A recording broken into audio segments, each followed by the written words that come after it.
Bonjour, aujourd'hui on va voir Respirer de James Nestor. Vous avez bien compris, juste respirer. Le livre nous plonge dans l'art et la science de la respiration, explorant comment cet acte simple, et pourtant vital, peut transformer notre santé, notre bien-être et même notre longévité. Nestor commence par décrire comment la respiration a été mal comprise et négligée dans la médecine moderne. L'auteur, en se basant sur des recherches scientifiques et des expériences personnelles, met en évidence les effets dévastateurs d'une respiration inadéquate et présente des méthodes pour améliorer la manière dont nous respirons. Nestor raconte comment notre évolution physiologique a impacté la structure de notre visage et de nos voies respiratoires. Ça a contribué ainsi à des problèmes comme l'apnée du sommeil et la congestion nasale. Il évoque également des cultures anciennes qui ont compris l'importance de la respiration et l'ont intégrée dans leurs pratiques spirituelles et médicales, comme le pranayama, j'espère que ça se dit comme ça, dans le yoga, ou le qigong, en Chine. Le livre est divisé en plusieurs sections qui explorent différentes facettes de la respiration. La respiration nasale versus buccale, les techniques de respiration lente et profonde, et l'utilisation de méthodes telles que la cohérence cardiaque et la méthode Buteyko.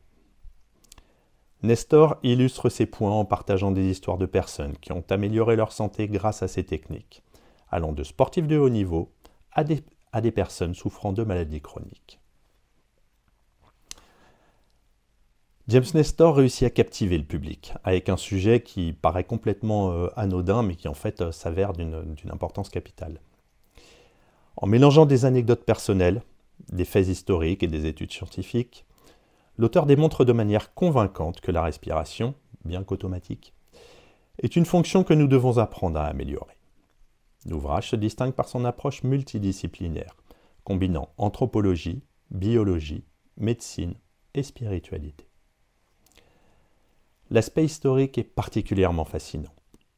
L'auteur montre comment des civilisations anciennes connaissaient et appliquaient des principes respiratoires que la science ne redécouvre qu'aujourd'hui. Ces pratiques millénaires rappellent l'importance d'une vision holistique de la santé. Nestor explore aussi des expériences personnelles, comme lorsqu'il a participé à une étude où il devait respirer uniquement par la bouche pendant 10 jours. Les résultats ont été catastrophiques pour sa santé, confirmant les bienfaits indéniables de la respiration nasale. Le livre n'est pas uniquement informatif, il est aussi pratique. L'auteur partage des exercices que les lecteurs peuvent appliquer dans leur vie quotidienne pour améliorer leur respiration. La méthode Buteyko et les exercices de cohérence cardiaque, par exemple, offrent des outils concrets pour réduire le stress, augmenter l'énergie et améliorer le bien-être général. Cependant, certaines critiques pourraient être formulées concernant la place de la science dans le livre.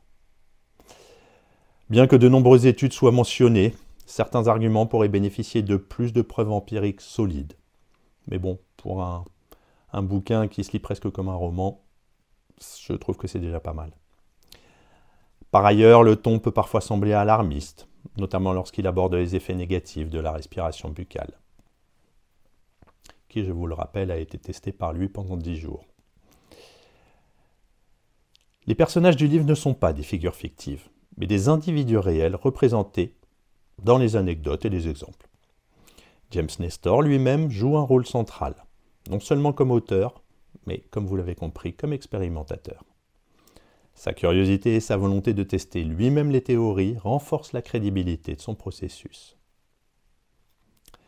D'autres protagonistes notables incluent des experts en respiration, des médecins et des chercheurs, ainsi que des patients qui ont vu leur vie changer grâce à des modifications de leur manière de respirer.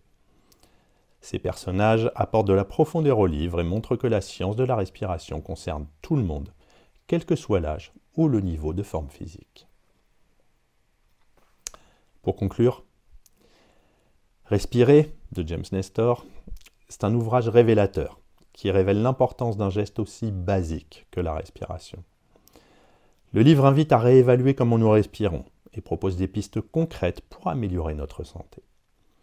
En s'appuyant sur l'histoire, la science et l'expérimentation personnelle, James Nestor offre Une nouvelle perspective sur un aspect de la vie que nous tenons souvent pour acquis. Tout le monde sait respirer. Pas sûr. Si certaines parties pourraient bénéficier de plus de validation scientifique, d'après ce que disaient certains, l'ensemble reste un appel puissant à l'exploration de techniques simples mais transformantes pour améliorer notre bien-être au quotidien. À bientôt.